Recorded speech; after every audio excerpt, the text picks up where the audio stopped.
Hello, everybody. My name is Edward S. Redcar, and I'm the host of Edward S. Redcar's Entertainer Chat. And today I have twice the pleasure of doing the show today because not only do I have one guest, but I have one guest and one guest co-host. My guest co-host today is Steph Simich, and she's from Colorado, Denver, Colorado. She's a speaker, a relationship architect, a podcast visionary, director of people development at Lone Peak Dental Group out there in Colorado, Denver. She collaborated to launch the Lone Peak University e-learning platform. She's also the host of Sunscreen Film Festival's Sunscreen Sessions podcast in St. Petersburg, Florida. And she also has a podcast at the Dunedin International Film Festival, DIFF, in Dunedin, Florida. And she also has a YouTube channel entitled Steph, Podcast Host and Strategist. So, Steph, welcome back again. This is your second time around here as guest co-host. So, welcome to the show, and how are you doing today? I'm doing great here. Thank you so much for having me again, Edward. So excited to be on the entertainment chat, talking to someone else today, and excited to for it to be some people that we've all met together, or that you met us in the wild, and then now we're doing this, and I think it's amazing. So very excited to be back and talk to our guest today. Okay, thank you very much. Yeah, yeah. I like that. I like that term. We met in the wild. That's yeah, Yeah, that's okay. Yeah, welcome back, Steph. And the guest, the person of the hour is Fran Sisco, and she's from New Rochelle, New York. She's an entertainer, an artist, a writer, a filmmaker. She's a creator of songs, films, scripts, and music videos. I'm not done yet. She's no, she's authored over 100 essays, 200 poems, 100 songs. Gosh, she's acted in plays, films, web series, founded and co-hosted the 12-year running Crisis Help radio show on WVOX 1460 AM and online at www.wvox.com.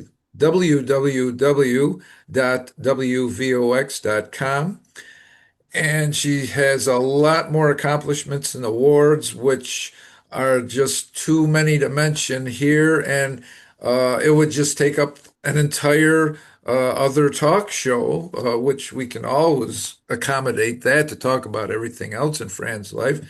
And I do have to mention before we go any further, bring out my cheat sheet. I just noticed on Facebook the other day, Fran, that you have an update for a film festival. It's about my feature script. It's an Italian thing. No, it's a black thing, and it was updated to award winner in the best feature script category from honorable mention. And that's the latest update at the, let's see, what was it? The California Women Film Festival 2025. So I'll say congratulations, Fran, on thank that you. new award. So Thank having you said a all lot. of that about you, all about your accolades and accomplishments and everything, welcome to the show, Fran. And how are you? How are I'm you doing I'm today? great. I'm really feeling great, and I'm so honored to be here, being interviewed by both of you or having a conversation with both of you, because you're both very accomplished. But even if you weren't accomplished, you're just such great people, and I love speaking with Thank and you. finding out more about nice people. Thank And you. that's how. And I know you better, Edward, but in the short period of time I met Steph, I had a really good feeling about her too. And in some of the questions that Yeah. she sent over, which were just very not only interesting questions, but as your questions were, Edward, but shows a real interest in getting to know someone, Mm-hmm. Mm-hmm. Mm-hmm. and I really like that. Yeah, yeah. Well, thank you.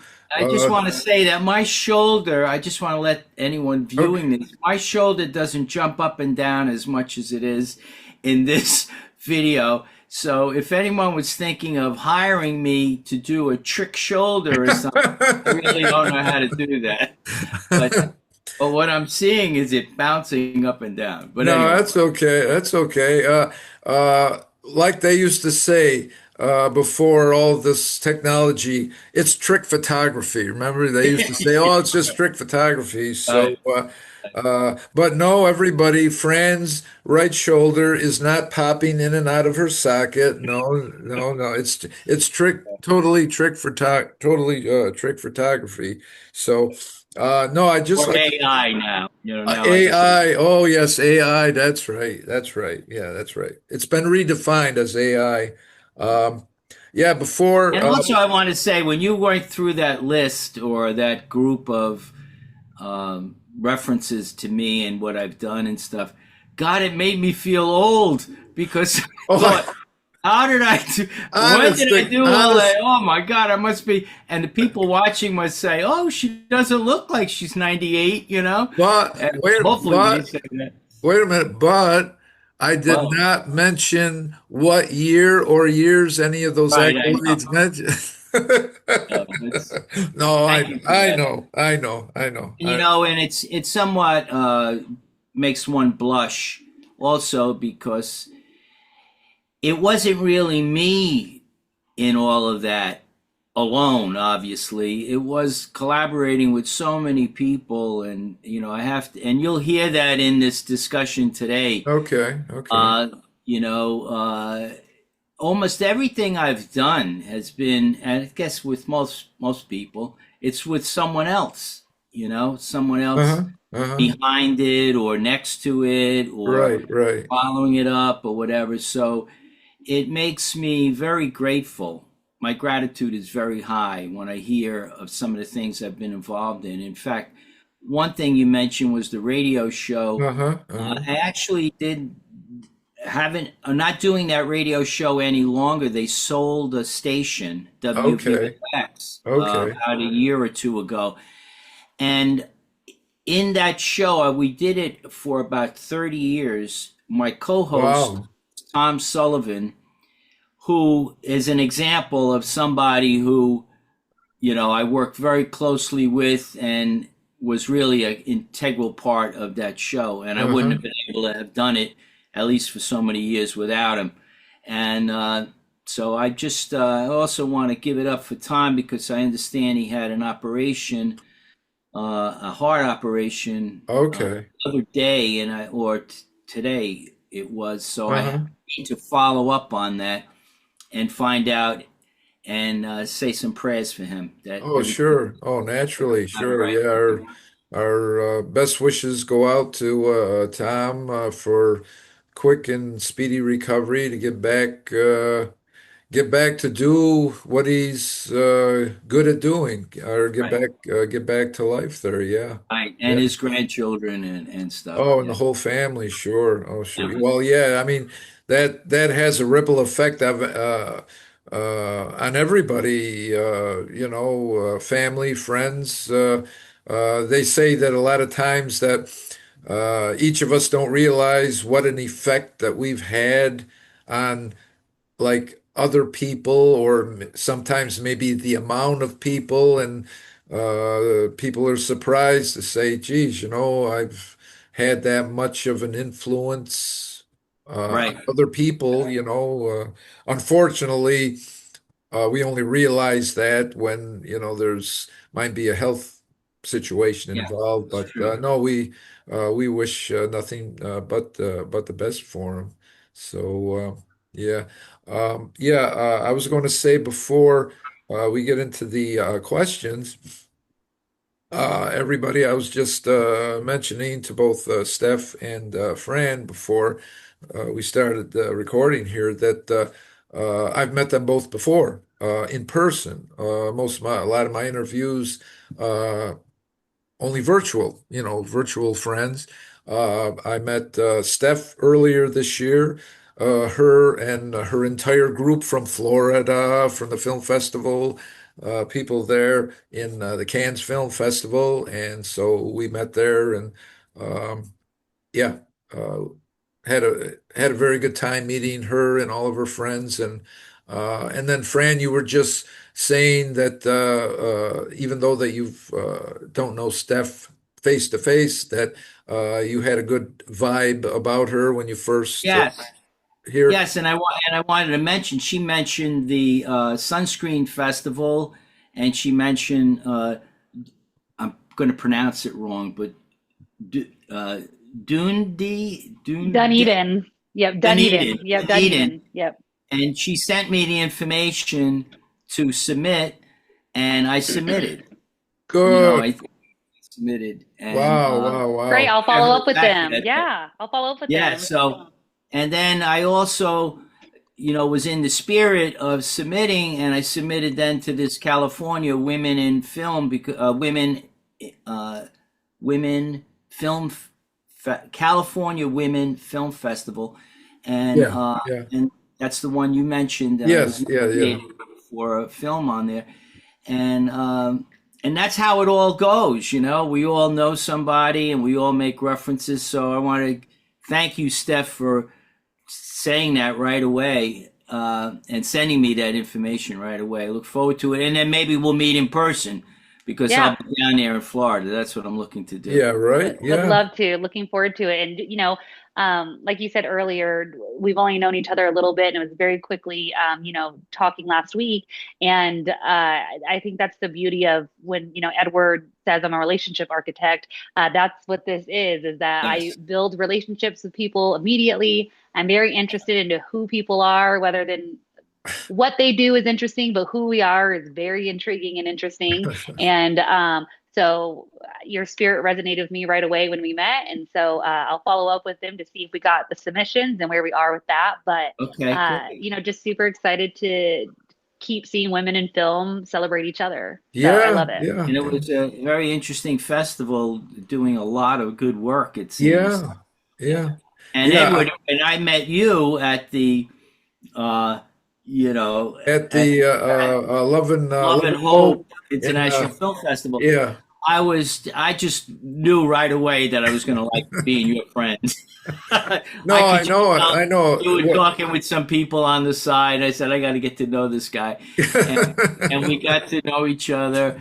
And then my daughter Kelly, who was there, Yes, met you and yes, liked you, and yes, established yes. that. Uh, Yeah, yeah. No, we all instantly became good friends there at Darwin Rena's Love and Hope International Film Festival in Barcelona, Spain. So yeah, we hit it off right away.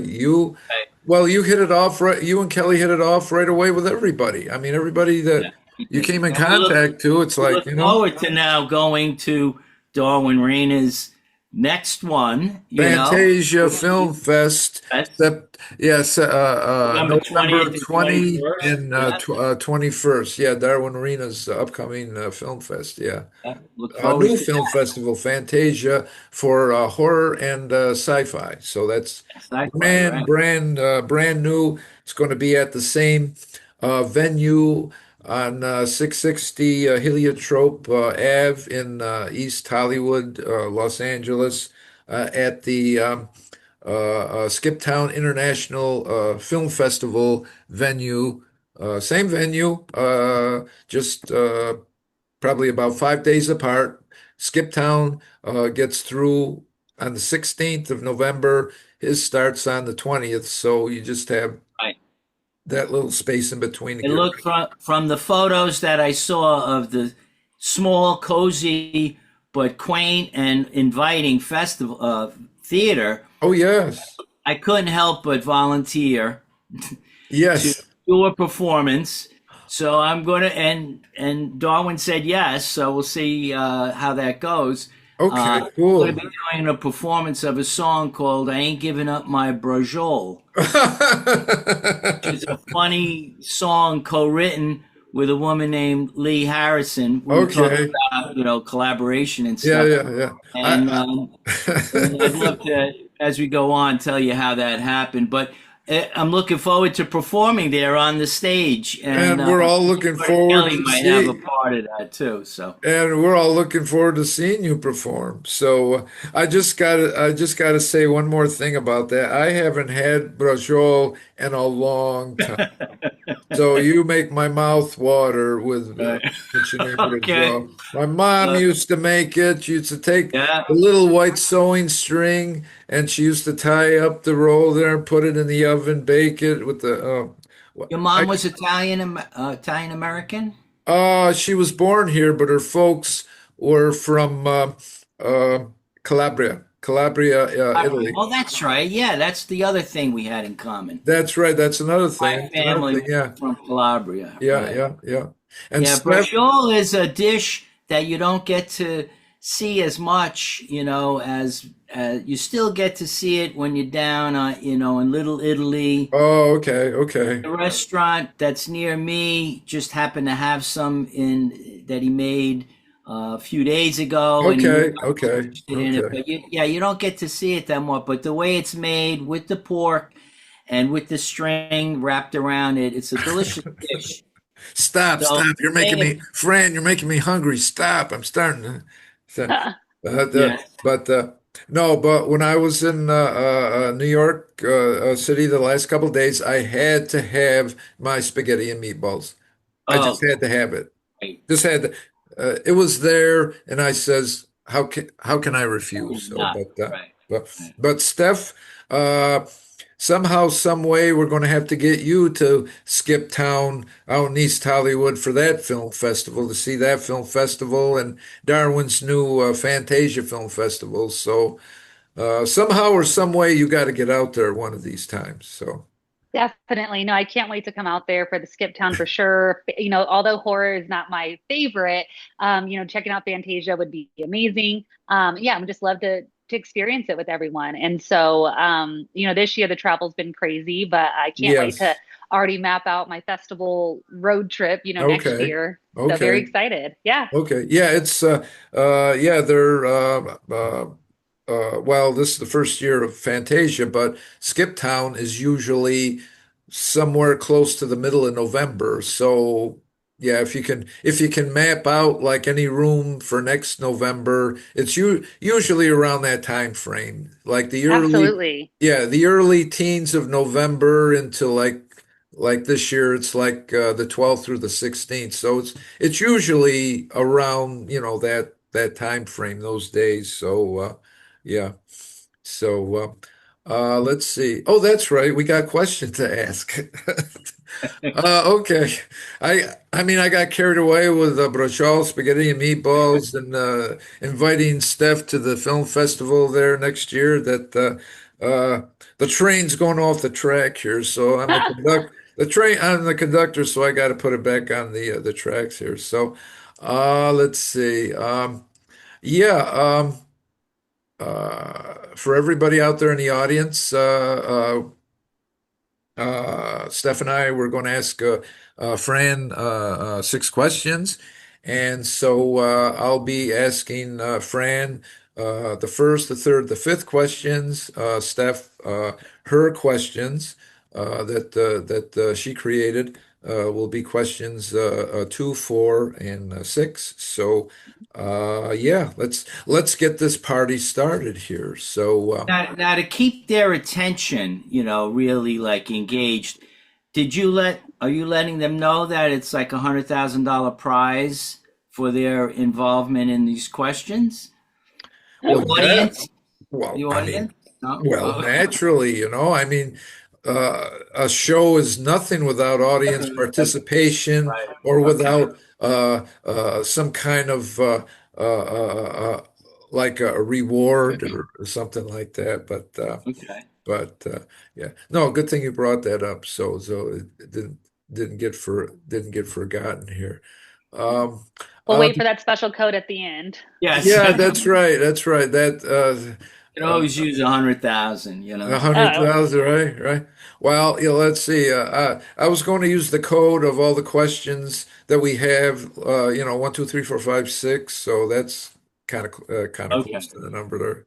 So Uh, let's see. For my question here, the first question I've got, um, you've explained that your creative accomplishments are partially due to uh, um, and before we start any farther, I would just like to say that on January 1st, 2011, Fran transitioned to being a full-time transgender female before we go any further because our questions have a lot to do with that. So, um like my first question here, I started to say that Fran, you've explained that your creative accomplishments are partially due to being two genders and also your CPA and business expertise of 40 years.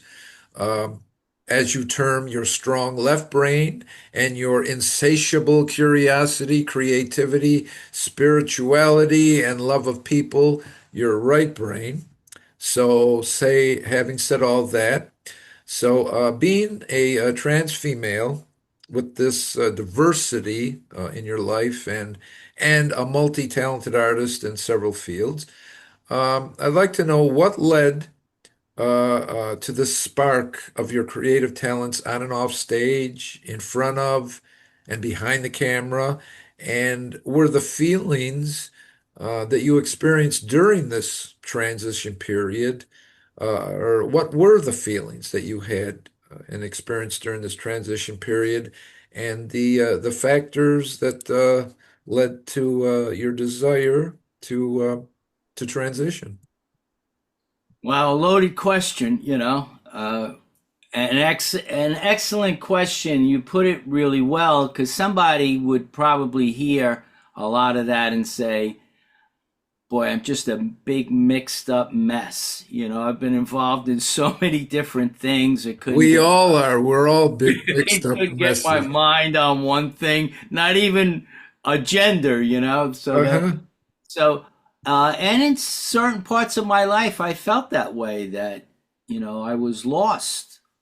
You know, I didn't have any grounding, you know, because I was very left-brained, as I mentioned, as you mentioned, uh, Uh-huh. because I had this thing about everything had to make sense. You know, that's where the accounting or the business level came in. So as I went to college and I studied business and everything, I had a capacity for it. I had a predilection for it. Uh-huh. But also, I had this other part of me that was very creative, you know, with painting and all kinds of arts and putting on shows when I was, you know, a young kid and stuff. And then I had on top of that, you know, on that left brain, right brain, I had on top of that this misunderstanding of myself on what gender I was. I mean, I was clearly growing up in an Italian American New York neighborhood and family. I was clearly a boy. I Hmm. clearly was brought up that way. Uh, I'm not saying necessarily um, a juvenile delinquent, you know, or something like that, but I was a boy's boy, you know. But what I really wanted to be was not that. I really wanted to be a girl from early on. Like when I was like 8 or 9 years old, I would look at my female cousins and my mother and my grandmother and the women in my life and at school and stuff, and I'd say, gee, that's really who I feel more attuned to, Uh-huh. more involved in their conversations than I am with the boys and men, even though I was playing baseball and doing all the things that boys would do. I wasn't really feeling like I was part of that Uh-huh. culture, Mm. you know? Yeah. And so I Yeah. was sort of out of it. So I used to lay in bed at night and I would say Hail Marys, like one right after the other. Hail Mary, full of grace, the Lord is with thee. Blessed fruit of thy womb, Jesus, Holy Mary, Mother of God, pray for us sins now and the hour. And I'm not making fun of the prayer, Yeah. but Yeah. try to get as many prayers in as I could so I could become a girl by morning, because I thought that Oh, God would help me and make me and correct the situation, okay. Uh-huh. And yet at the same time, I liked girls. So I had girlfriends. And as I grew older, I had, girlfriends and had sex with girls and not with boys and that type of thing. So that Okay. didn't give me any validation either. Uh-huh. Like Uh-huh. all it did was make me confused because people said, well, if you like being a girl, why don't you like being with boys? And I said, well, I'm not homosexual, nothing wrong with that, but I'm Yeah. not that way.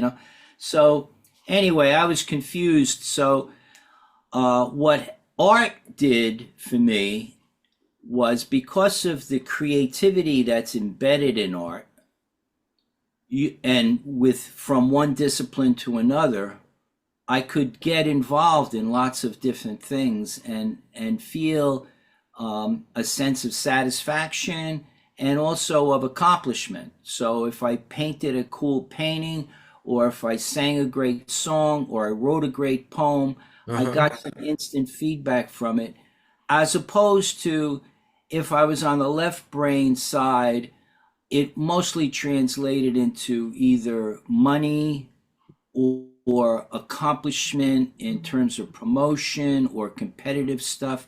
It wasn't as much in the way of self satisfaction. Yeah. Yeah. Yeah. I don't know if that Yeah. somewhat makes sense. But Yeah. Yeah. what I did is I went through, and I like to tell you about. You asked about, like, if there was, like, what caused it, or I spent a lifetime trying to figure out what caused me to be like that. Uh-huh. I like to share with you a couple of things along the way that were instrumental or causative factors for me, and maybe for somebody else who is. There's probably somebody who's trans listening to this or watching this. Yeah. It They could know very well somebody, could be. Yeah. yes, Yeah. whatever, and it could, maybe what I'm saying maybe could help them understand it, because Sure. I didn't have Sure. that. And like I mentioned before, I was in this Italian American family and neighborhood and friends and stuff, and I wasn't able to express myself that way with them because they were very judgmental against that. Okay. Yeah. Yeah. Until later, when I did start coming out, then I would come out to people who I thought would be understanding, and in fact they were.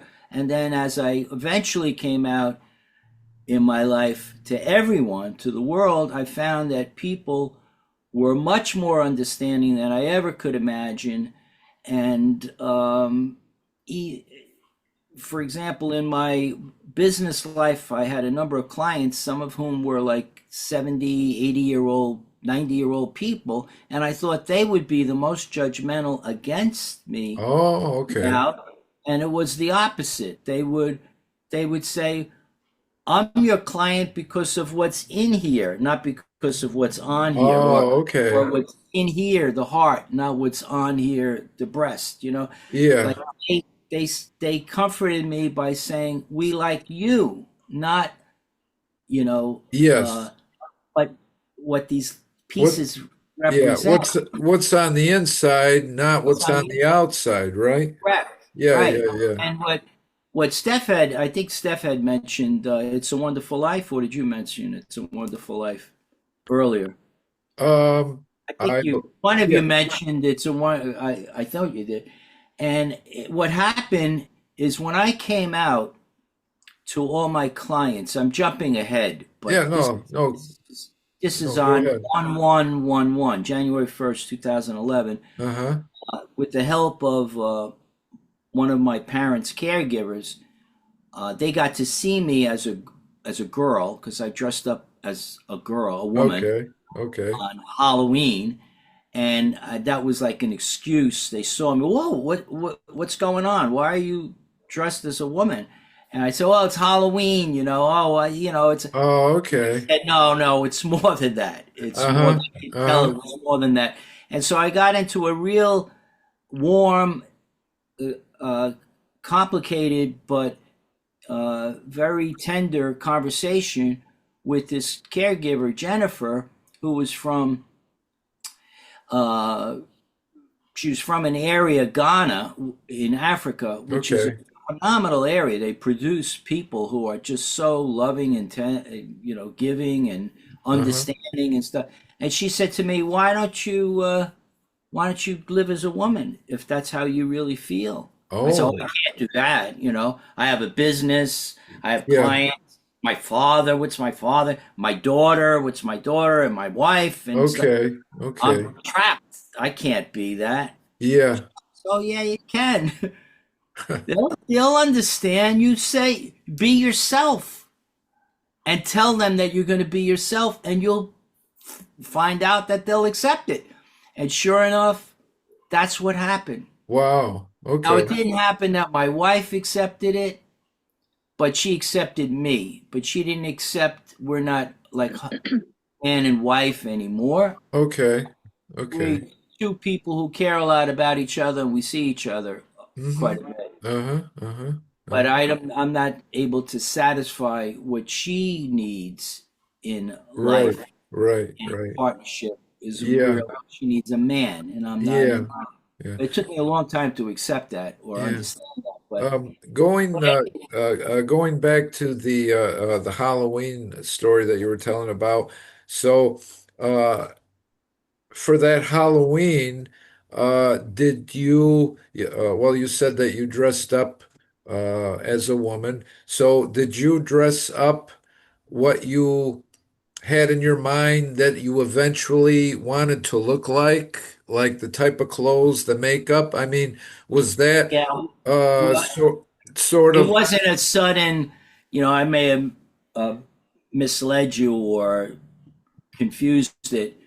I jumped ahead to that time, and this caregiver saw me probably looking very close to what I look like now. Okay, okay.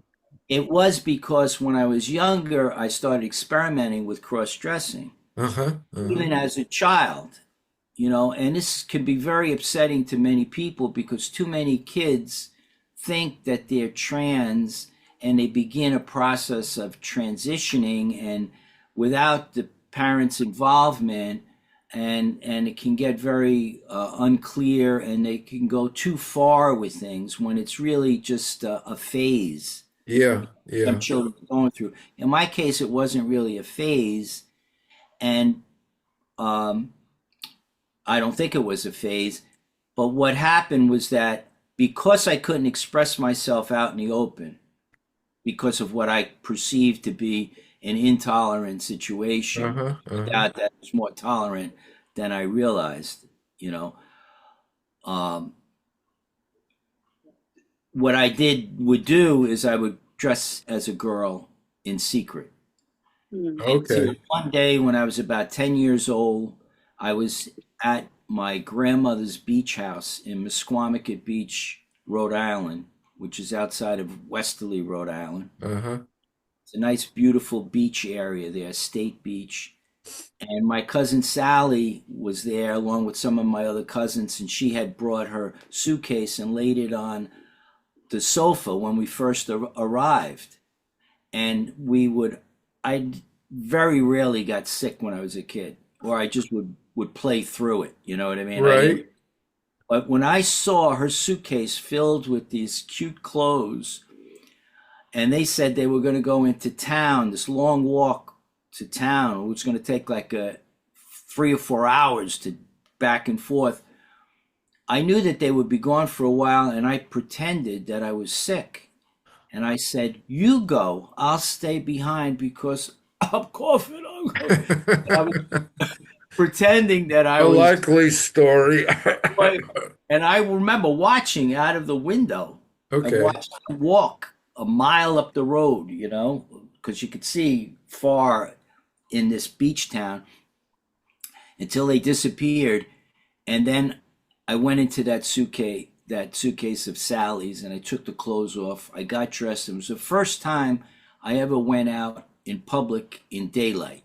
I Okay. had done it on Halloween and many occasions on Yeah, Halloween. yeah. But I went out in public for about 3 or 4 hours while they were gone. And then I realized that I was out so long and that they may be coming back, is that then I got very fearful, and then I saw them actually from like a mile and a half away. I Oh, saw them wow. walking. Okay. So I started running back to the bungalow, to the cottage, and I knew there wasn't enough time to get undressed.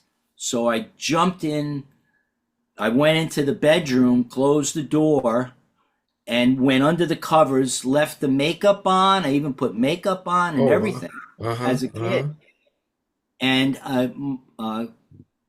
the sister to Sally, Joanne, said, "Oh, look, Frankie's sneakers are still here. He must still be in bed. He must be really sick, because Oh, like 3 or 4 hours later." And she said, "I'm gonna go see what's up." And I got really worried that she was gonna come in the door, pull the blankets, covers. Yeah, yeah. see me dressed as a girl in Sally's clothes, and tell my family about it. Would have been like a most horrible thing I could imagine would happen. And Right. so what I did is I began saying Hail Marys, which was always my go-to. Yep. And so I started saying Hail Marys, and sure enough, luckily, I heard Sally say, this is on the other side of the door, Sally say, "No, Joanne, leave him alone. He probably is really sick, because it's not like him Oh, to okay. to be sick like that and to stay out of the sun and out of the sun. And so leave him alone. We'll go to the beach." And then I listened, and then sure enough, they went to the beach. And when they left, I laid there in bed another half hour saying to myself, "Thank you, God," because Yes. I wasn't prepared for how they would have reacted to it. What I know now more as an adult, and as the capacity of people to forgive and understand. And it Uh-huh. may have been a different thing, but my life would have definitely taken a different path Oh, than yeah, it did. So definitely. that was just a little taste of, and then as the years went on, I would cross dress more and more. I would deal with Uh-huh. it like it was an obsession, a bad habit that I had to kick. It was akin to drinking or smoking grass. It was not a Uh-huh. thing to do. It was not accepted, and therefore I went further and further in secret, except when I would meet. As I grew older, I realized that there were hundreds of thousands of other people just like me. Yeah, yeah. And then when I became friends with them, I then started exploring that, Okay, okay. out in the world. Yeah, yeah. At first, it was a very difficult thing for me. And Oh, I think I also, just for those people who may wonder how could this erupt just out of a person, like that. I think the other causing factors were my grandfather, who lived in the house with us. My grandfather and grandmother lived on the first floor. My family lived on the third floor, and my father's brother and family lived on the second floor. okay. In this house, and there were like 8 houses the same way on that street, all tight together and stuff. Okay. My father died when I was 10, suddenly from a heart attack, and his death significantly influenced. It was the first death in my life, and I was very, very close with him because he was home most of the day. He had like a cushy job, and he was home a lot. Okay. And my father was always working, so I was very close with my grandfather, and it really impacted me a lot. And I thought when he died that, oh my God, life could just go like that, could end just like that, as it Yeah, did for yeah. me.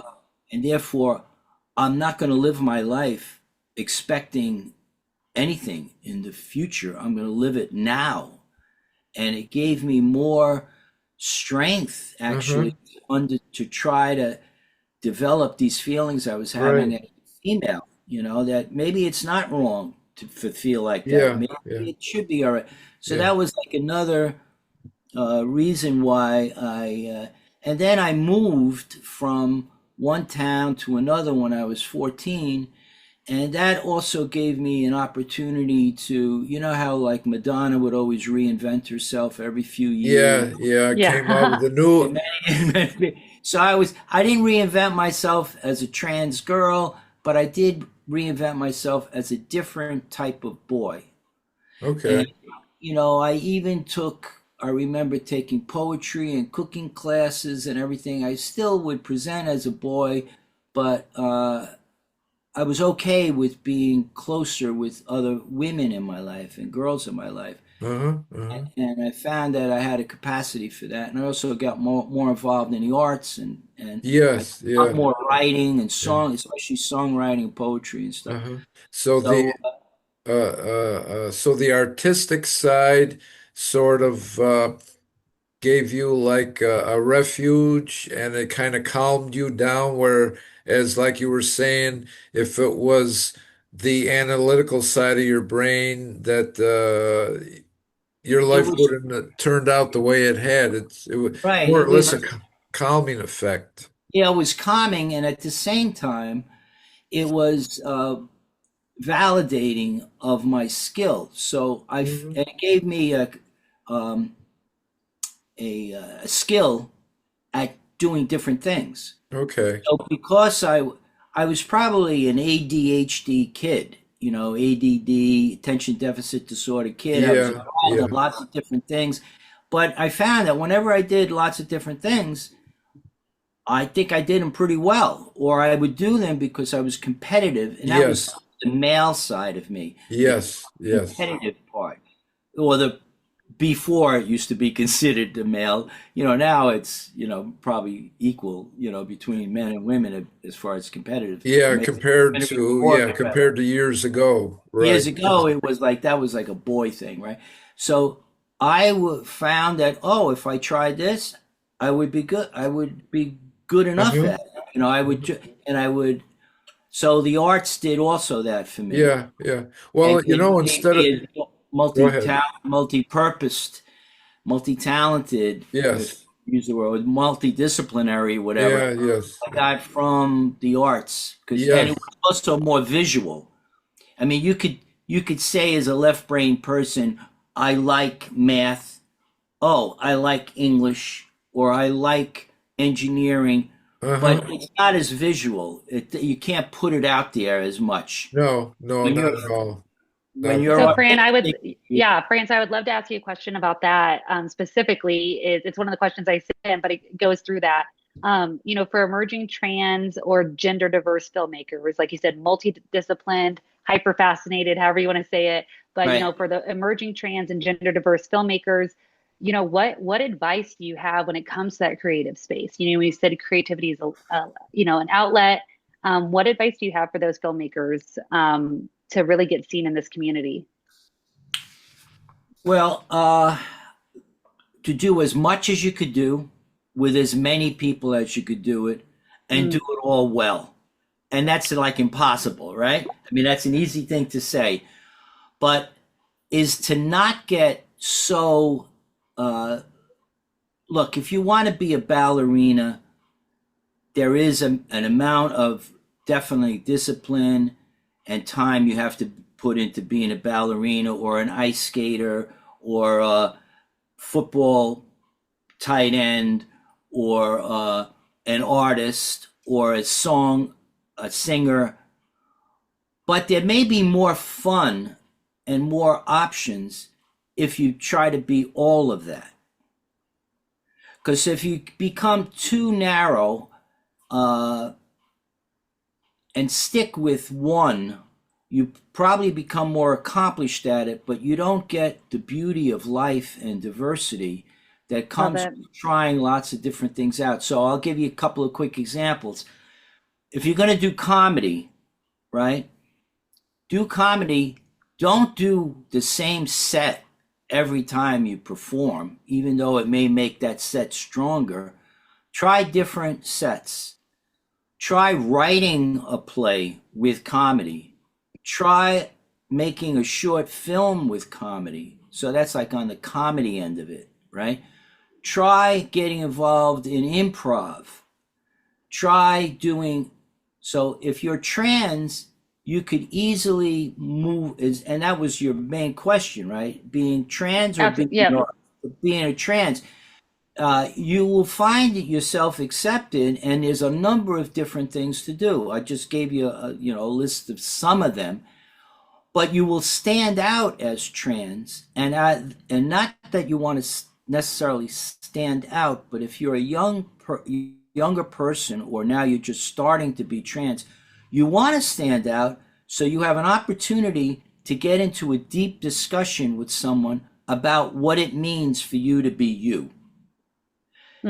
Yeah, I love And that. it's very important because people have a misunderstanding often. Like my parents thought, when I told them I was trans, they thought, oh no, my brother Robert was gay. Oh no, you're trans. You're making it, not that there was something wrong with being gay, but you're making it hard for yourself in the mainstream life to not be mainstream, right? So there's like, you want to be able to interact with people to tell them who you really are. You may be, your sexuality may be that you're gay, but it may not be. And the appearance is, an indicator of, it could be a favorable indicator in drawing people into the discussion of what it means to be you.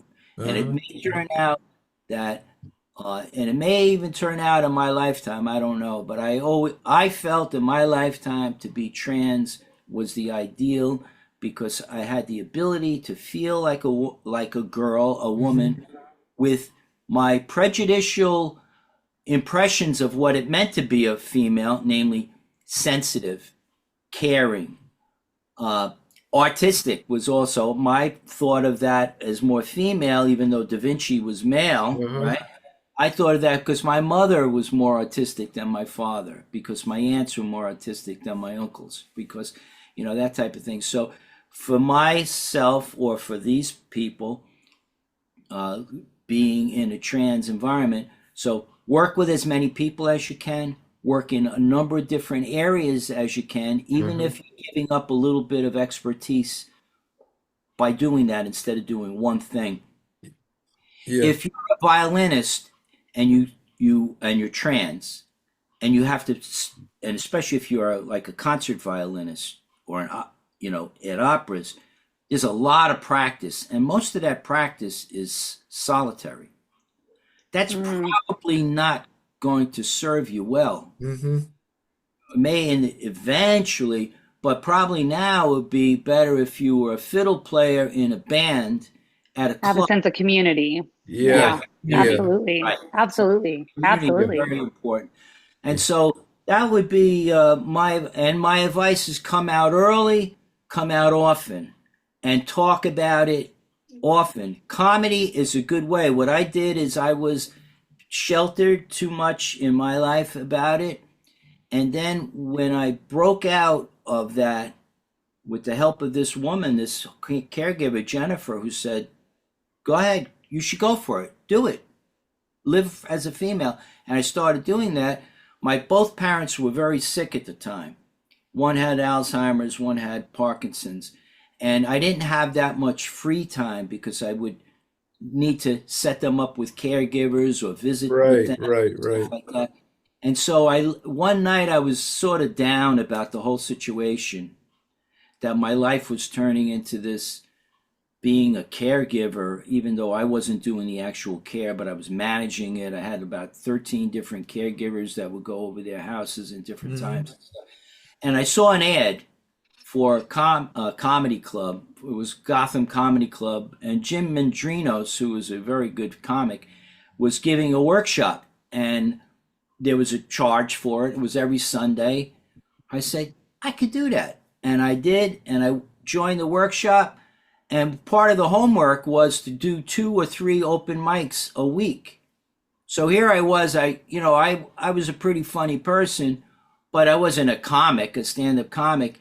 And here I was now using my writing skills, because I've been a writer all my life, Hmm. and developing these jokes, trying them out on a Sunday in a workshop with 15 other comics and Jim, and then going 2 or 3 times into Manhattan and getting on a stage and trying it out. And it was fantastic because then the community, like you mentioned, Steph, was all around me. These other people who were also trying to be comics, they were going through things in their life for a reason to be a comic, right? Yeah. And you get that instant applause or not, and then you Yeah, can work. I did that for a number of years, and I still do comedy, yeah. but that was extremely important. It goes for almost any area, any filmmaking, for example. You could. Edward and Fran, I'm so sorry. I have another call that starting at this time. I only have the Oh, hour here, so I'm so sorry. I've oh, really been that's all enjoying right. No, this, and that's totally it's fine. a boring No, corporate call. This is so much better, no, but that's all. I No, look that's all forward right. to hearing the rest of it. And this has been so great. And Fran, I can't wait for us to build our own relationship now that we've met each other and keep building and see each other in Florida. And I can't wait to hear the rest of the conversation. Okay, Thank thank you, you. Steph. Thank See you, Thank you. you Steph. soon. Thank you Yeah, very see you much. soon. Bye bye. See Bye. you soon. Bye bye. So, I'm yeah, probably going on too long with my oh, no, discussions. I sort of had a related question to the Steph's last question there. Yeah, Like you were saying about stand-up comedy, where you always have to have, uh, say another set on deck. So if you only have the way that I see it, if you only have one set and not a diversity of sets, they might see you as like not as like diverse in your talent as a comic. right, If you play like this, like they say, if you play the same record over and over again, right? It's good right, to have right. something else besides uh, Absolutely. like set number one, set number two, or whatever. Yeah, yeah, yeah. Yeah, absolutely. And I would work toward that before each. I would always try to make it different, add new material, Oh yeah, and oh and yeah, maybe yeah. even change the whole dynamic of the set. I would do Right, that. right, right. And Uh, not only that, but you were getting into the subject of, being truthful about yourself.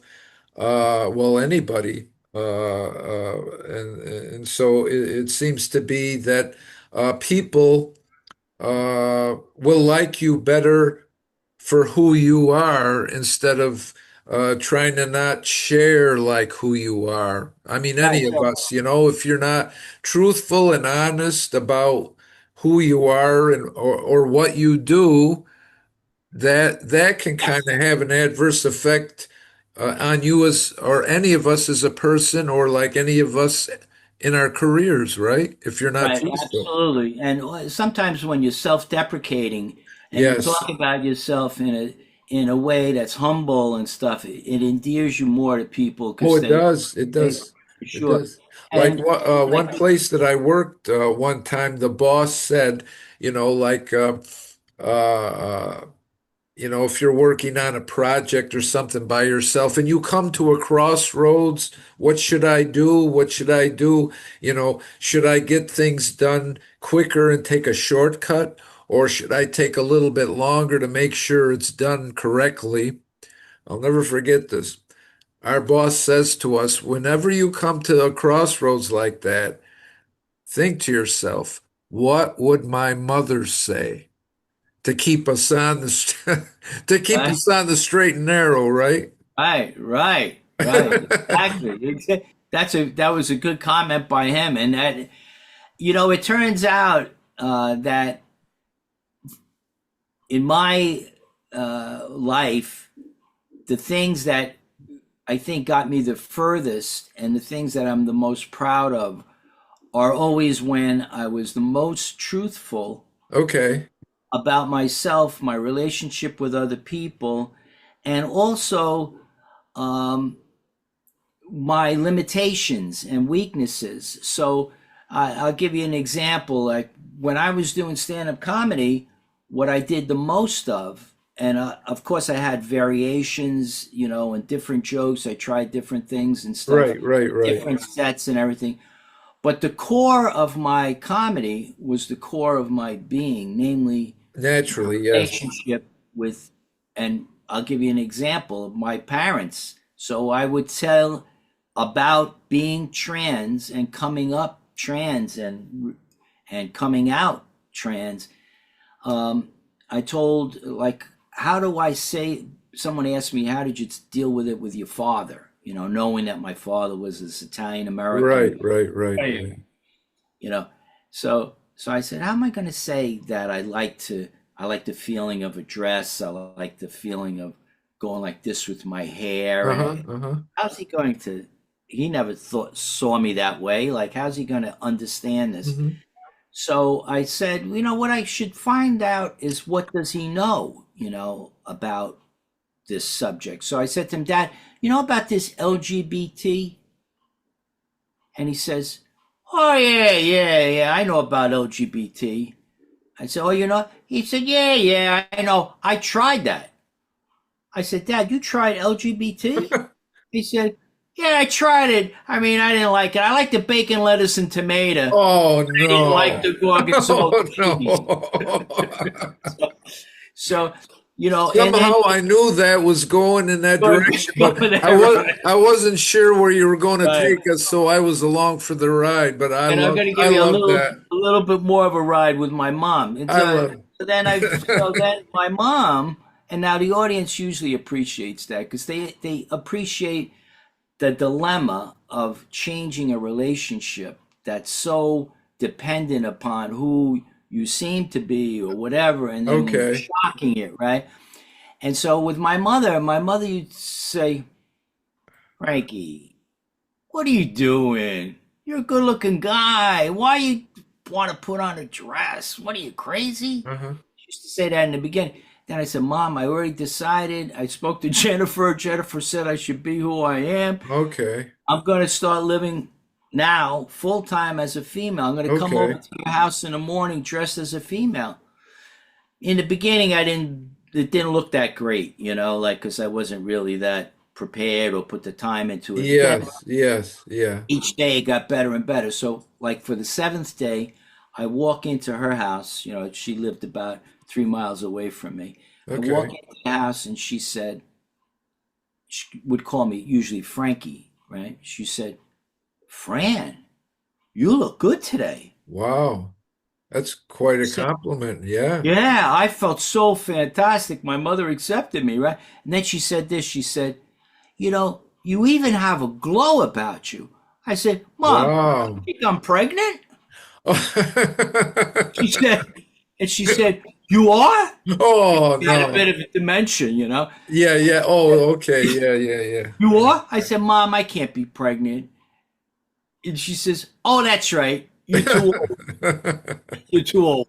Yeah, So yeah. You're talking about growing up in your Italian family, the yes, three-story house there, right. grandparents, parents, uncles, and everything. One of your that reminds me one of the questions that I was going to ask you about. It's an Italian thing, and it's a black thing. That reminded me of it when you brought that Yes. subject up. Now, what was that all about, and what was your like motivation for creating that? People say, like, write what you know, Okay, write writing or film, make a film about what you know, do comedy about what you know. Like, the okay, more closer it is to who you are, the more you could probably get it close to correct, whatever. uh-huh, So in that case, always wanted to explore more this idea of this New York attack, and it's really a New York. I'm told it's really even Southern New York based. Is okay, this prejudice that some Italian Americans feel about other cultures, Hispanic, black, and they're less now than 30 years ago or 50 years ago. But there is that feeling. And even though Italian Americans are known to be warm and loving and caring and all Yeah, that, yeah. and in close company they are with everybody, even if it's a turtle, you know what I mean? They're going to be close. But I found my grandparents, my uncle, my grandfather, my uncles, my boys and men Uh-huh. not about black African Americans.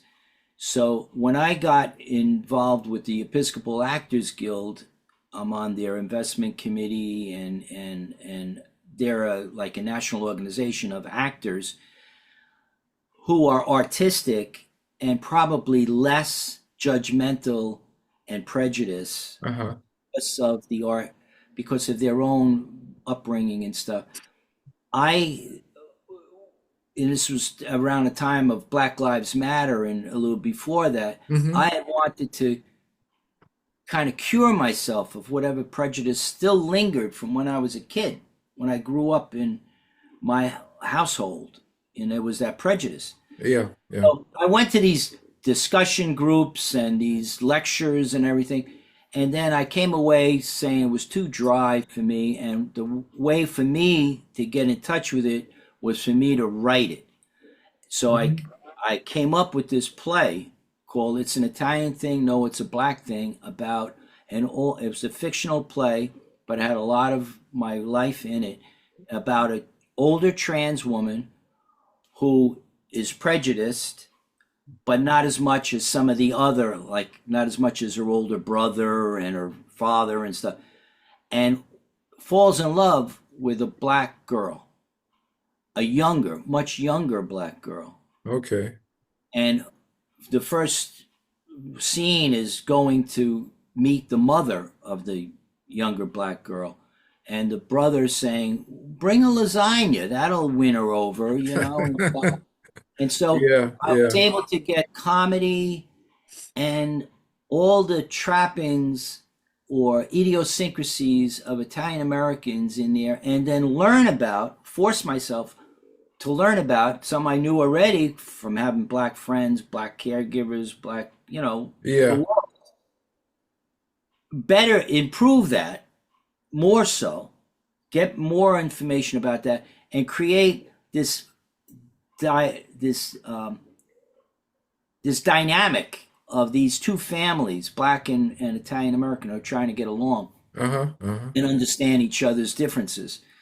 And so that's how that play came about. And lo and behold, the play became like a hit.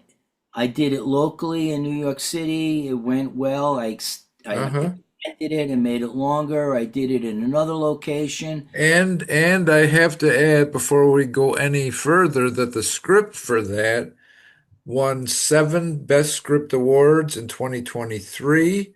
And remember a short while ago in Spain, something in Spain Yeah, happened something in Spain where and Barcelona. that's right, it won the award for Best Script Feature at the Love and Hope International Film Festival in Barcelona, Spain, October 1 through 4. So And it meant that's so a much big to me. deal. That's a big It deal. was Yes. a big deal.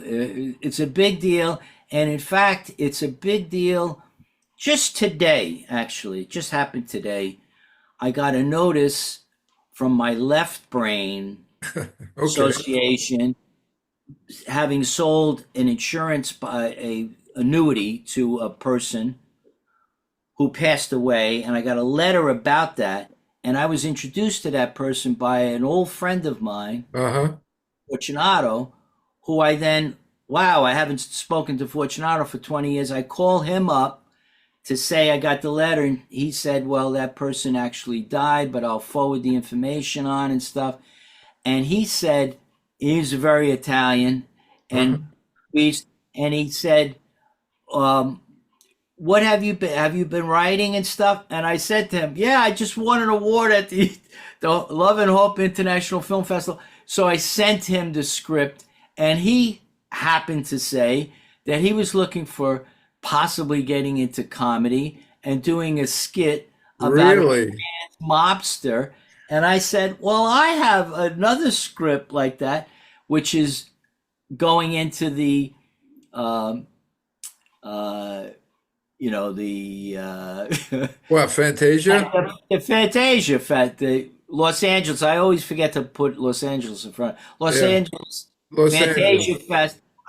I'm nominated for best script for a script for best short script called um, Frankie Boy, and so I sent it to him just today. I emailed it to him, Okay. and I want his input too because he's even more Italian than I am, right? So it really like a comforting thing to know that even people that you haven't kept in touch with, you're still current with. You could That's right. get current with and do other things with all the time. You That's know? right. Yeah, that's just like what was it? I don't know, maybe last year, whenever it was. One of my high school friends, and um, he happens to own um, a uh, hamburger, hot dog, French fries, that sort of thing, a restaurant that's been there for years and years. And so the last time that I saw him, and the last time that I spoke to him was in high school, Wow. years Yeah. ago. Right. Right. I step up to the count. Oh, I ordered my thing, but I saw he's the owner of the business and he's working in back of the counter with the rest of the crew. Right. They Right. had a busy day, uh, so I step up to the counter, and even before I can say his name, he turns around. Ed, how you doing? It's like I haven't seen you in Oh, what, yeah. years and years, but it's just like you never left. Like you were saying, right? Yes. You Yes. pick up where you left off 30, 40, whatever years ago, right? Exactly. Exactly. And that talking with, we're going to probably get together. I sent him the script, and he's going to. I offered if he wanted to try to work out a skit about what Okay. he had an idea, which would make a good script. And I mentioned to him that someone else we knew from college, because we went back to from college, this other Okay. fella named Frank. Um, I saw 2 weeks, no, about 10 days ago. He saw me on Facebook. He sent me a message, and then we connected, and then we got Okay. together with this other friend, Tony. The three of us used to know each other from. And Frank said he knew I was doing comedy, so he says, "Don't forget this. I'm going to give you a joke. This is a good joke. Make sure you use it in the next time you do some stand-up comedy." And so I said, "Okay, Frank, what's the joke?" And it was a good joke. He Uh-huh. said this. He says, when my he said, "Here's what you say," and I'm going to just tell you what he told me to say. Like trans people are different. I mean, we may sound a little bit like we used to. We may look a little bit. I got probably the same, big nose that I used to have, and stuff. But I look different. I mean, I hope I look different, right? Uh-huh. Uh-huh. As a female than I did as a male, right? Anyway, here's what you say, Fran, he tells me. Say, I ran into my friend Frank from college, and, it was great to see each other. And Frank said to me, Frank, calling me Frank rather than Yeah, Fran, Fran. Frank, I got to tell you, you haven't changed a bit. Oh. So that's like, I really want to change, I know. I mean, I don't want to look the same as I looked 30 years ago. I love it. No, no. And Well, I mean, anyway, so I, I'm glad to I'm, have said that. And I yeah, get yeah, credit yeah, yeah. for it. So, Well, no, you look, I mean, you look good. You look good because when you first came on the Zoom, we were everybody there out in the audience, we were discussing about what we're wearing and everything. And right. I told Fran, I says, whatever makes you feel comfortable, but you look good. I mean, whatever you decided to wear today. Yes. So no, Okay. Good. you look Thank you. good. You look Thank you. great. Thank you. And Yeah, I yeah. want to hand it up to Frank for coming up with that joke. So he had a good time with saying that. He said, "Don't forget to use it." And so here I did use it. I didn't have Yeah, to yeah, wait yeah. until But after that. it could be taken this way too. When somebody says you haven't changed a bit, it Right? could be your personality. Yes, yes, Not that's right. necessarily the Right. outside, but the inside. You're saying you're still the same friend that I had back in college, high school. Your personality hasn't changed a bit. So you Right. could take, I mean, you could take it And you that know way. what? You know what happened too? At the end of the dinner, Frank said to me, "This was very, very nice to hear this." It's not, like I said, I haven't seen him in maybe 25 years or 30 years. He said, and we all have changed to some extent, from Oh, the, and naturally, but yeah.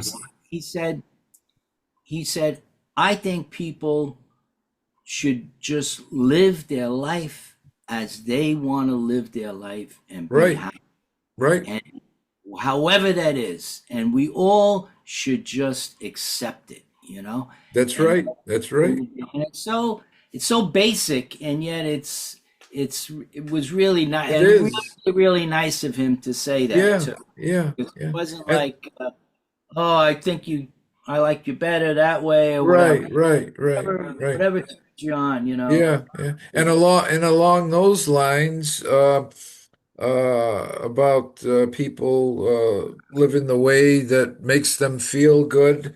It kind of reminds me of something we were talking about before the show, mentioning like the different podcasts, I mean, that you've done. So if you want to kind of elaborate on those a little bit.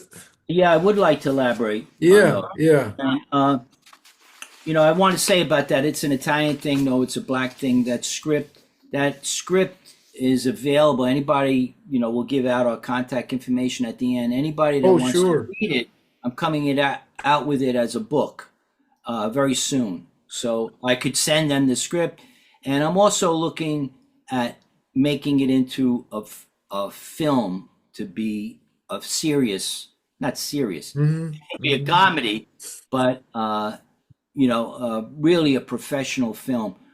What really helped me was that um, uh, Wayne Paul Mattingly Hmm. and Eliona Garcia did a Zoom version of that play, of that story, and we recorded it and we included it in the Love and Hope Film Festival as a film, and it was nominated. It didn't win, but it was nominated. I felt really good about that, and Uh-huh. that's also available for people to see.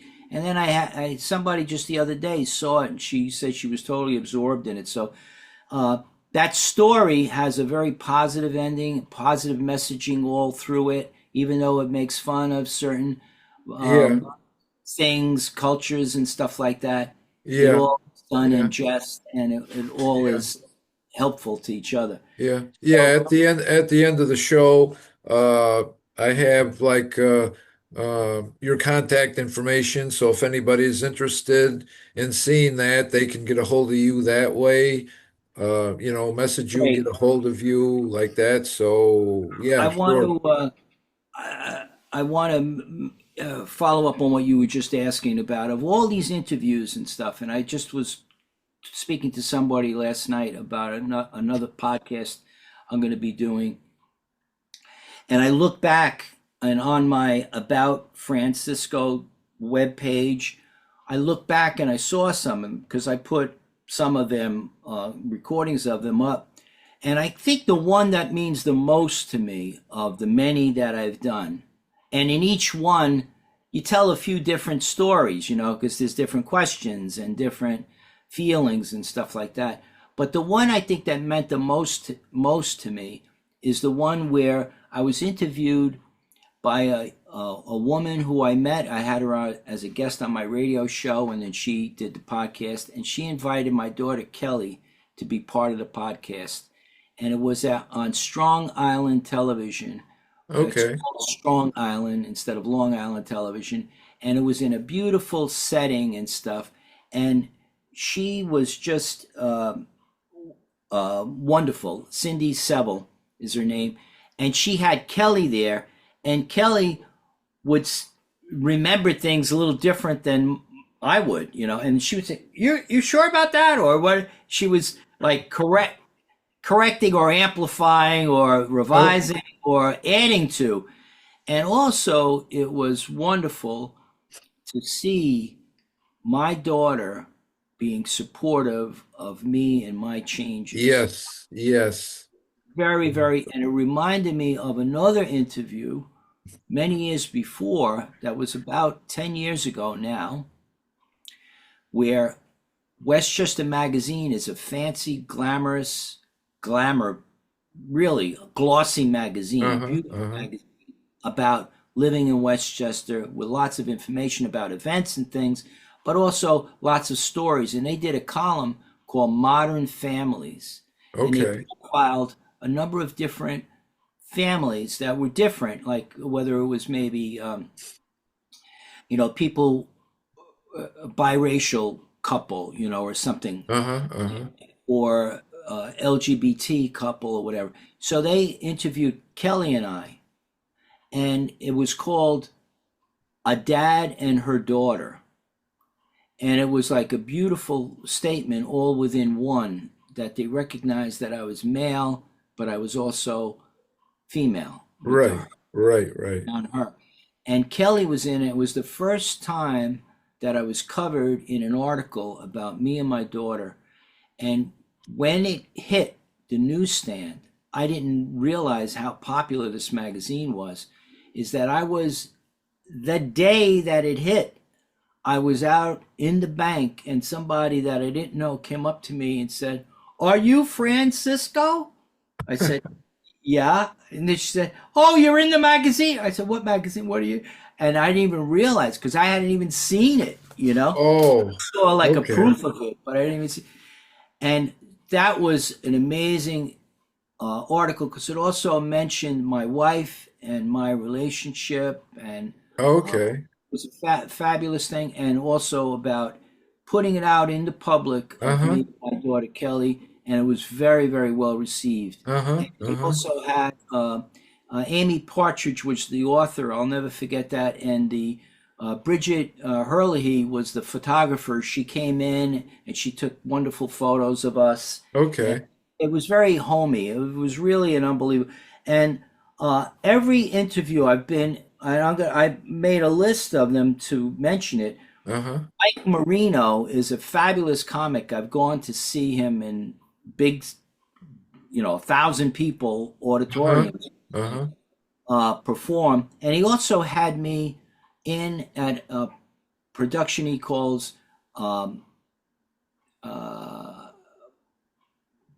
In My Basement. I think I forgot what it's, Mike Marino in His Basement or something like that. I forgot the Okay. actual name of the show.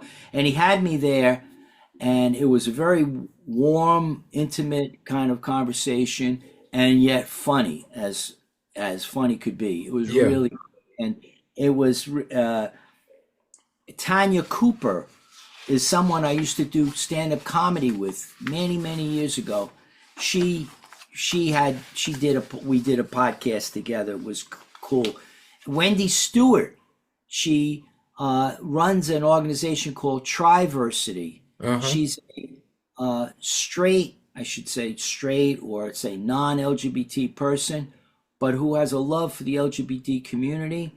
And she had me on 2 or 3 different times in her on her podcast, Uh-huh. Uh-huh. and she gave me a really wonderful opening to share some really intense stories. One where I was the victim of an assault, which Mm-hmm. was pretty heavy, Yeah, and yeah, yeah. she did it in a sensitive way.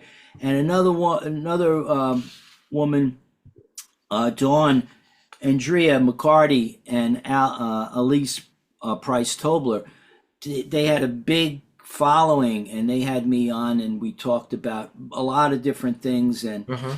uh, so all of these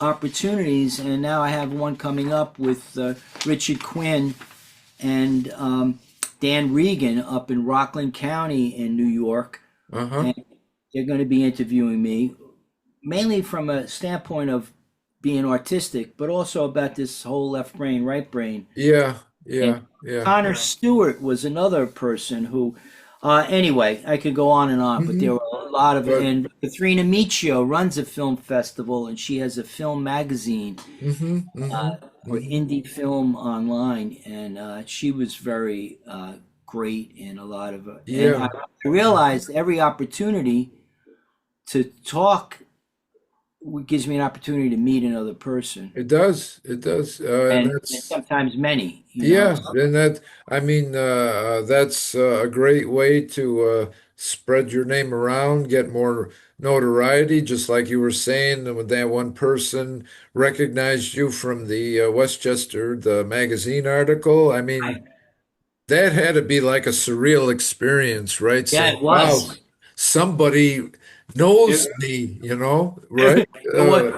And 10 minutes after I left the bank, I went to the post office, which is only like 150 feet away.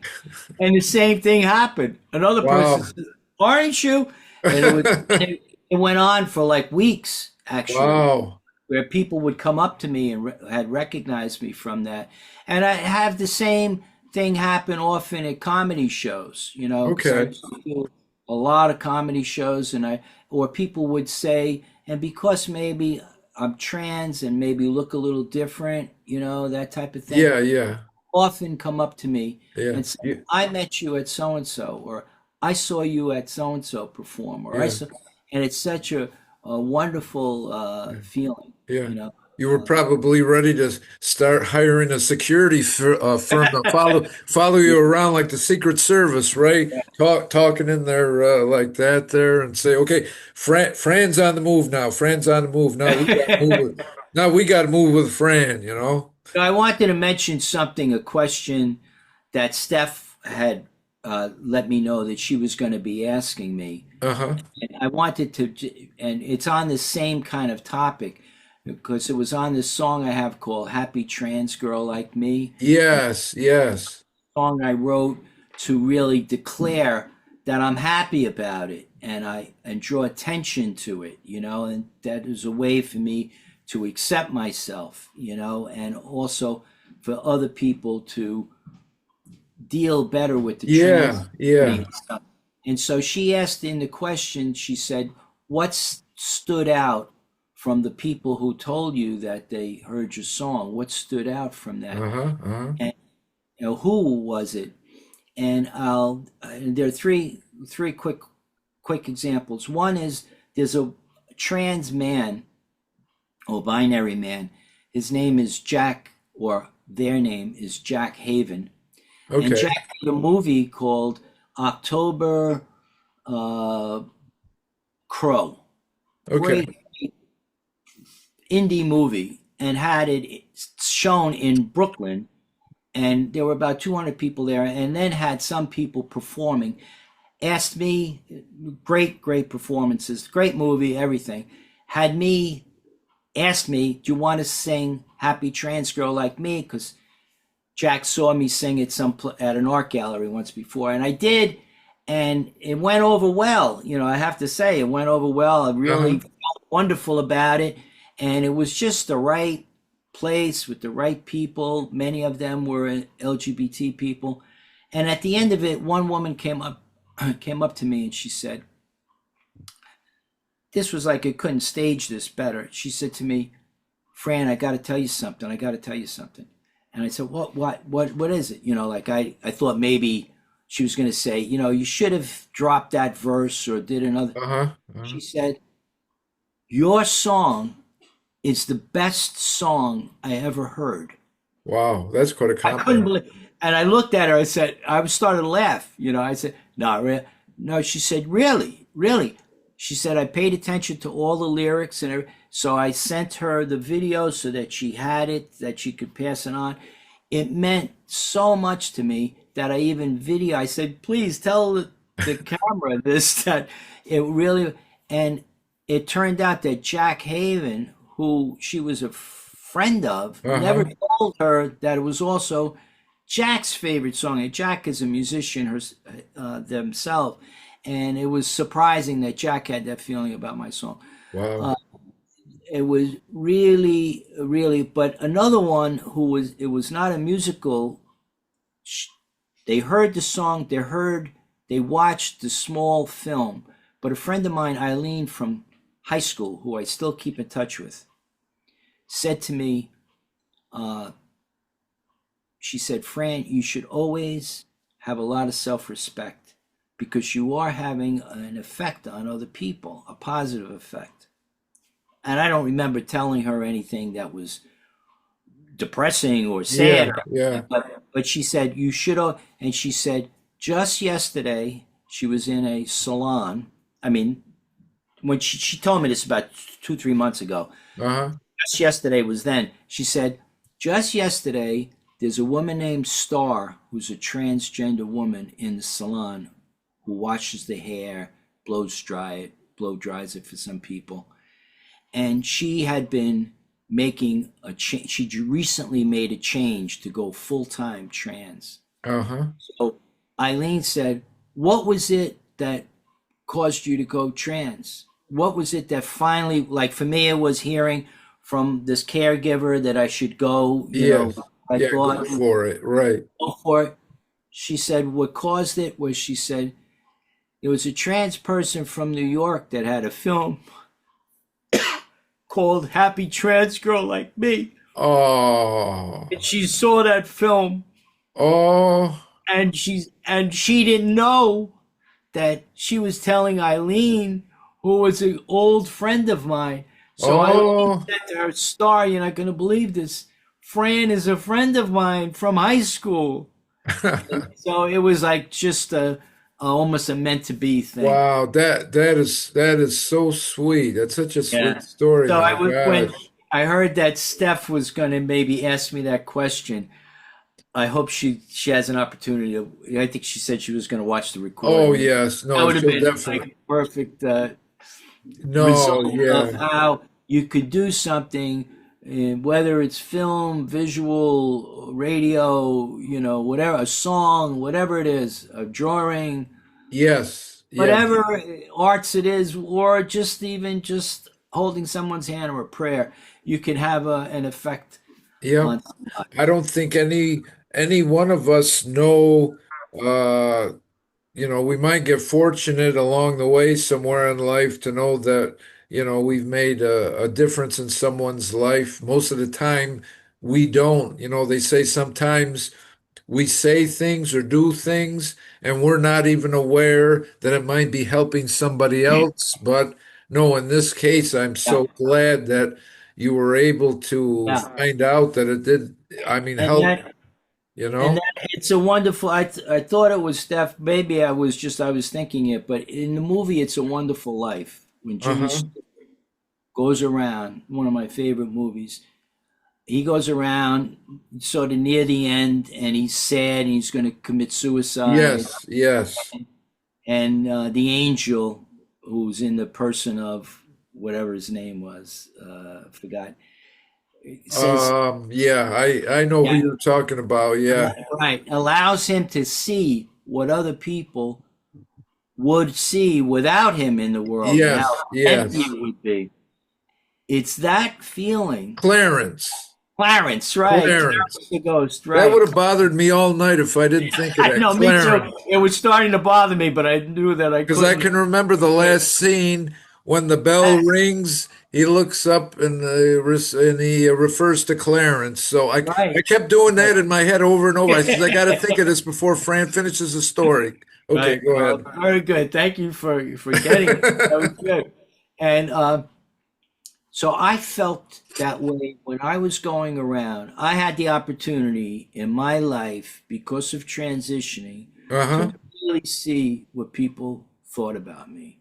Because when I went around, I have about 80 to 90 clients. I went and visited every one of them personally to tell them that I was transitioning. They all but one accepted it. And the Oh, one okay. That that was didn't accept it wrote me a beautiful, beautiful letter that, uh-huh. explained why she couldn't. But anyway, I felt that I got to see what they were saying, that Yes. it's Yes. what's in here, like I said before, not what's on here that counts. Right, right. And, It's and, no, and it's it's such a personal touch to approach them one on one like that instead of, informally, like through a letter or even a phone call. But just the fact that you, Right. Well, that said, what I did do is I did send a letter out saying that I was going to call them. yes, yes, And then I did, whenever the phone rang, when I decided to do it on January 1, 2011, I packed up all my male clothes. I brought them to the Salvation Army oh, all on that wow, one day. It was a Sunday. And they uh-huh, had one of those boxes outside. I put it all in. That was it. That's how wow, I did it. I did it all on one day. And I had sent a letter out to people.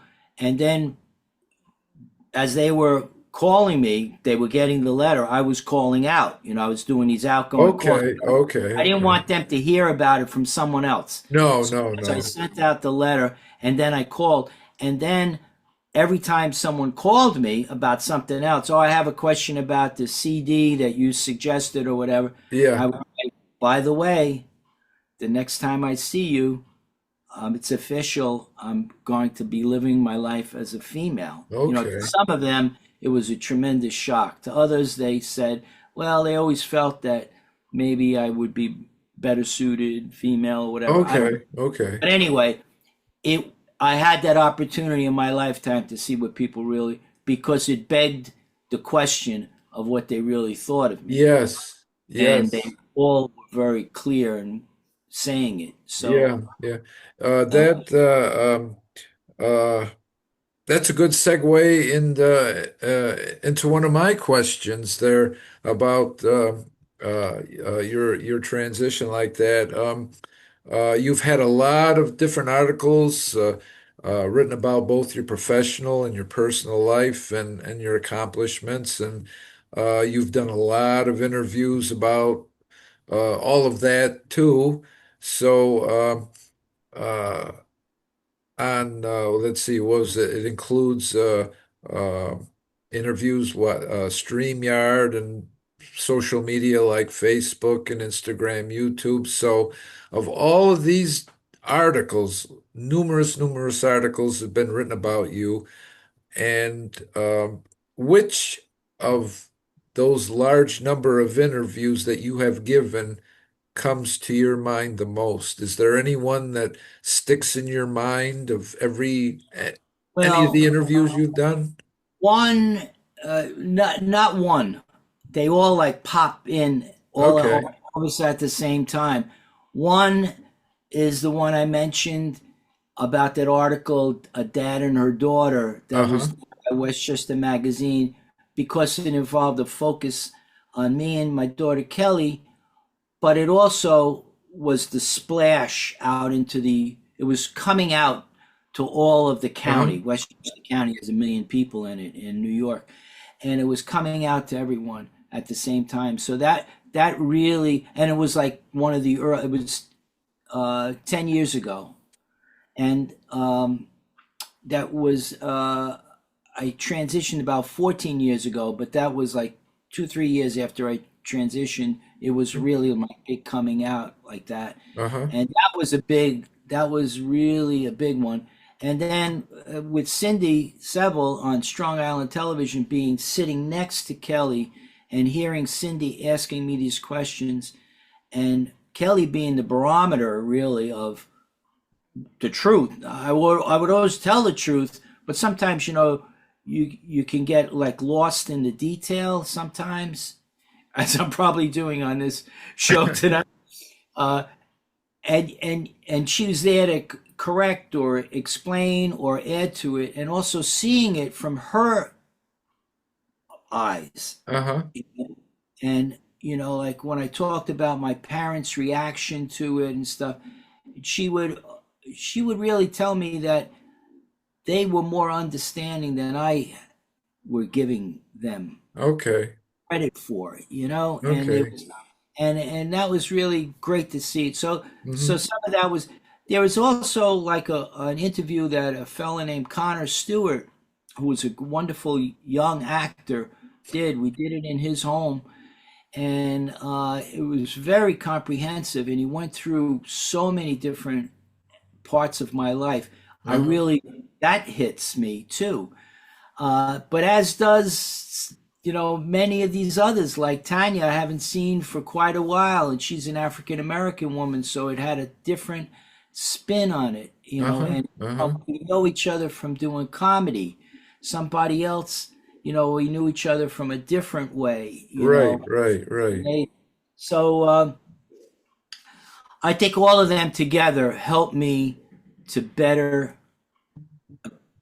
number one, appreciate myself, Mm-hmm.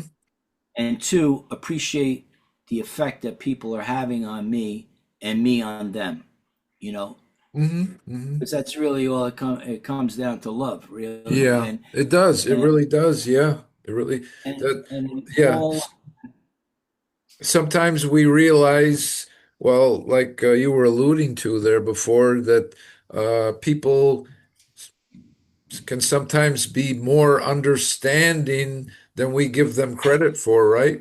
We just yes, automatically assume, well, they're going to think on the negative side of things, but no, well, sometimes it's surprising, and it's also a comfort that it turns out not to be that way, that they are understanding and supportive and positive, which right.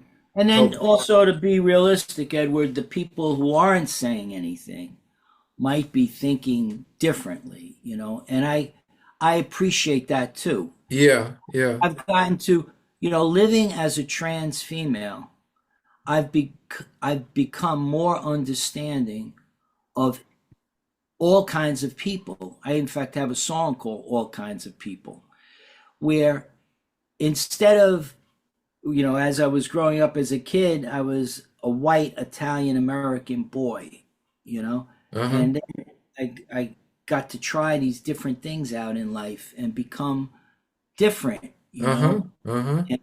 and that gave me more of an appreciation Yes. for Yeah. different things, and also it gave me more of an appreciation for the commonality Mm-hmm. of everyone. we're Mm-hmm. all we're all different, yet we're all the same. Yeah, yeah. And, It's like we've all got decisions in our life to make. They might not all be the same kind of decisions, but sometimes they're life-turning events, no matter what those decisions might be. So yeah, we are all common in that where we face a crossroads. yes, Yeah, right, that's the commonality in all that. So speaking of many things and commonality, I think about the uh, if you want to term it the let's say like the creative side of filmmaking, or like the brain muscles that we used in our creative process. And this is a question that Steph wrote. Um she's asking that you produced and performed and hosted radio. And so, going back to the creative muscle analogy, right, how do those muscles of performing, and hosting radio, how do those muscles support your filmmaking? Another part of your creativity. right. I thought that was such an excellent question, and when I first saw it, I said, "Oh, this is the answer." And then I saw, "Oh no, this is the answer." Oh no, that brings up, it's a very profound question, because Yes. Oh, it yes. is using different muscles. So, for example, I'll give you some examples. When we were on radio, Tom Sullivan and I usually did things with Tom as a co-host. Later on, we brought my daughter Kelly in about 4 or 5 years ago, as she was a great co-host too. Uh-huh. Uh-huh. We would have these very stimulating conversations with people. It was called a crisis help radio show. It was coming out of a message or a hope that what we would cover in the show would help somebody come out of a crisis, whether they Okay. were an alcoholic or whether their home just got destroyed by a hurricane, Uh-huh. or whatever the crisis was, or they, they weren't able to pay the rent, or they lost somebody in their Right, family, right, right. death or disease. We were help. And so what we always did in radio and in these interviews is we focused, because we're hearing the person, we're not necessarily seeing them. In Yeah. some cases we did some by FaceTime and things like that, and some we did on Zoom, but mostly it was radio. We had to visualize them. We visualized the person. Mm-hmm. Sometimes we never met them before. So we had to stimulate our visual muscle Mm-hmm. to Mm-hmm. see what was this. So we had to, in the case of a person whose home was destroyed, or that they had to live someplace else, we had to see them in the wreck behind them, or the tragedy of what they were going through. We Right, had to right. really kind of see it. So with radio, we were developing much more of a visual muscle than ordinarily we would have, and it Yes. made our conversations deeper and I think better. And that helped when we tried to either draw a conclusion on Mm-hmm. something Mm-hmm. or make an inference about something or how we could help. And I think people felt that. Yeah, yeah. Felt, Because it seems like on radio or anything like that, it's like you're much more focused and like concentrated on the words that the person is saying. It's like you don't have the distraction of anything else, only the voice, right? So then that's right, right. you And can, it's yeah, more, yeah, it's more in you're depth. absolutely right. It's more intense and um, it's deeper. But with that, and that's the beauty of radio, theater of the mind, they say. Yes, yes, But then as you're in there to like even build on it even more, you then use your visual muscle. yes. You then see it, Uh-huh, uh-huh, try to uh-huh. see more. And that's Yeah, really the tie-in to say, I think filmmaking is. So even like when I'm writing, for example, like let's take another, that's radio arts, right? Right. mm-hmm, Take mm-hmm, literary arts, mm-hmm, mm-hmm. writing a story, right? You could write a story and write it prose and bring about, fabulous visual messages. And a person, when they read, they could say, "Oh, I could even see it. I could see it." And that's a great writer when they can do Right. that. I was going to say that's when you've done a good job when they can Ah, actually visualize, visualize it, right? right? Not necessarily visualize the same exact thing that you thought of when you put pen Right. to paper, but created a picture that they could create for them for their own story. Yeah. Yeah. Right. And I Yeah. have Yeah. a very good writer, screenplay writer, Cristiano Esposito, who I know through Katrina Michio, who I mentioned earlier. And Cristiano and I have written some things together, Okay. and he's in Italy.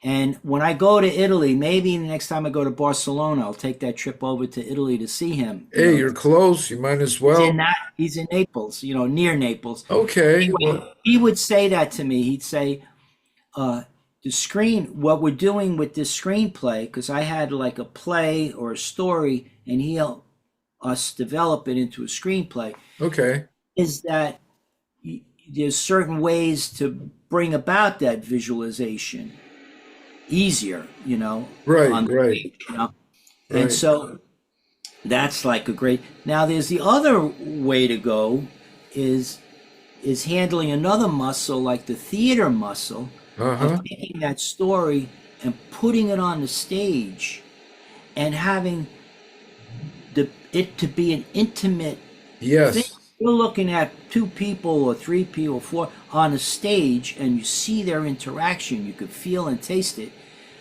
That has another, level different than film. Yes. Yes. Yeah. And Yeah. and it's to combine sort of Then what I've been finding is be open to all of it. Uh-huh.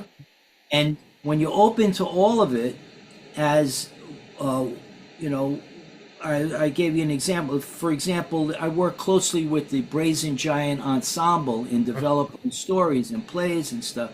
And Christian Kyber and Bill Sorvino there are and all the people there are very, very helpful in bringing that out. And often it's in the language and the dialogue. The language and the dialogue, if it's too heavy and weighted and Uh-huh. it's too long and it takes too long to get to the point, you lose the interest. And the interest is important to keep it going so that you can visualize. Right, right, right. So you have to work that muscle also, Yep, the theater and the acting and everything, and work that out. yep, And, yeah.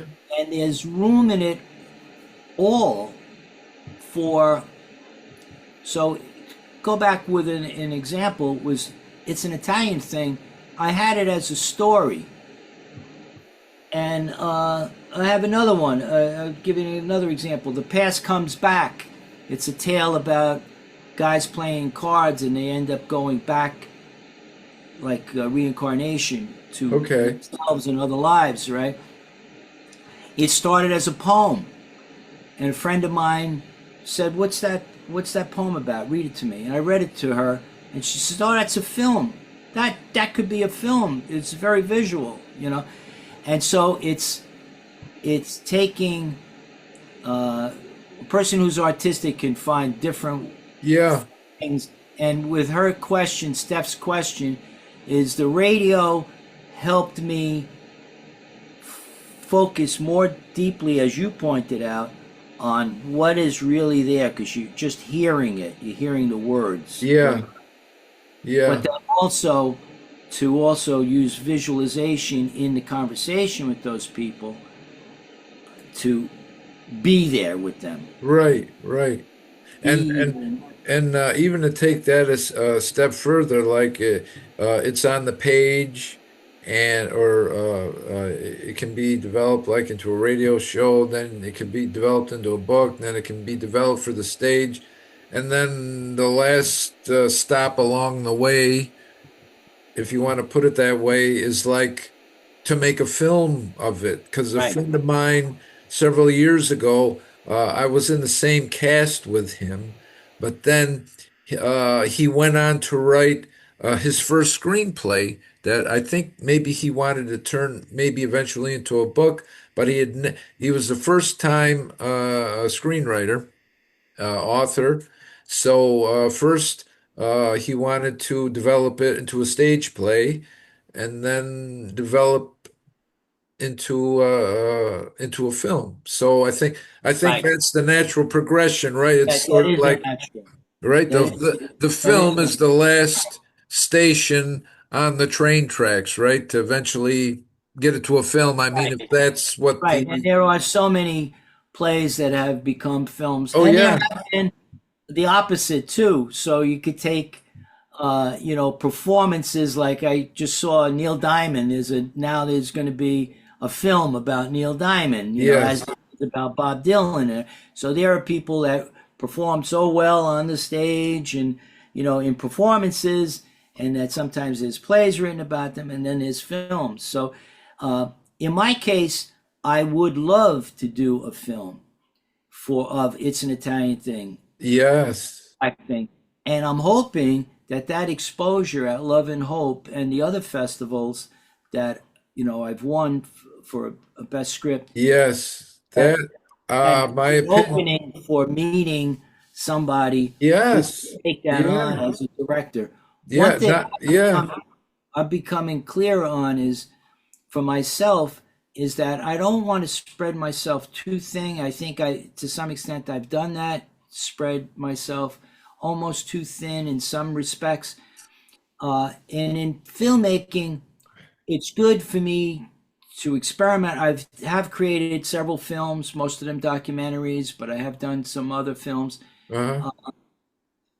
But it's not where my heart lies. My heart lies in inspiration and developing a story that makes it. Uh-huh. And Uh-huh. if I could do that in by writing it, and then maybe by getting it in further enough along by making a play out of it, and Sure. then turn it over to somebody I to was make just a film out I of it. was just going to That would be suggest the I was just going to mention that have a collaboration like with a filmmaker who could take it the rest away in that direction. And then, exactly like you said, instead of spreading yourself too thin with going in that direction yourself, right. collaborate with somebody that can develop it in that direction. And then you can go back and start creating something else, right? And Right, exactly, yeah, exactly. no, that's, and no Now, in the case doubt. of in the case of a documentary, I've done a documentary about myself called Happy Trans Girl Like Me, a 17-minute documentary. That probably needed my direct input. Oh, no, It's definitely. a Yeah, personal yeah, documentary. Uh, but, you know, I don't need to make a film about a narrative about it, a yeah, detailed yeah. narrative. Although if somebody came and they wanted to make a film, I did make a story. I have a story called Once a Boy. It's my Uh-huh. longest writing, and it's my most in-depth and I think my best writing. It's like an autobiographical novel, Okay. not Uh-huh. novel, play. It's really a play. I've got many scenes, but they're easily adapted to film. And I, in the beginning, hesitated when people said, "Why don't you make a film?" Because I didn't think I would do it justice. Because I'm not a really, I'm a filmmaker. Because I've been using video and film all my life, but I'm not really an expert filmmaker. Mhm. And I would rather have the story and the scenes and convey them in written form, Yeah, made in play yeah. form, and then have somebody else do it Right, really. right. It sounds that's the best way to go at this point. Just take your project to that finished script or manuscript stage and then turn it over to someone and then go back into the creative workshop and then Right. start creating another one. So yeah, it definitely sounds like a good plan to follow there. So but Fran, I'm really, really glad that Steph and I had this time to talk to you. It's really been a pleasure having you on my show, and I've learned so much more about you besides the short time, if you want to say the short time we were all together Right. in Right. Barcelona. So no, Oh, I'm so appreciative of all that you've done and all that Steph has done. And I really,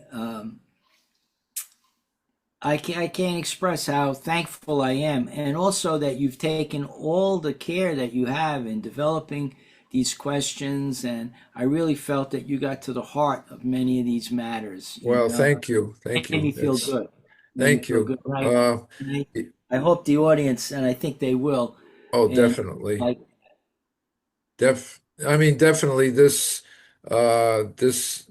is something that they will be very interested in listening to, as was listening to you during this interview, plus receiving all the background materials that you forwarded to me and I forwarded, to Steph, so that uh, we could uh, we could do it justice. We could it, get to everything well, that. you for sure did it justice. And if is there like a point that I could make about this? My impression of everything is that Sure, yeah, sure, go ahead. Yeah. I would like to make the point because we did talk about being transgender, Hmm. and for anyone who is on the cusp of it or is unsure of where to go, or they have children or parents who are trans or unclear about things or whatever, if anyone ever wanted to reach out to me, I'd be very happy to point them in maybe another direction or share something.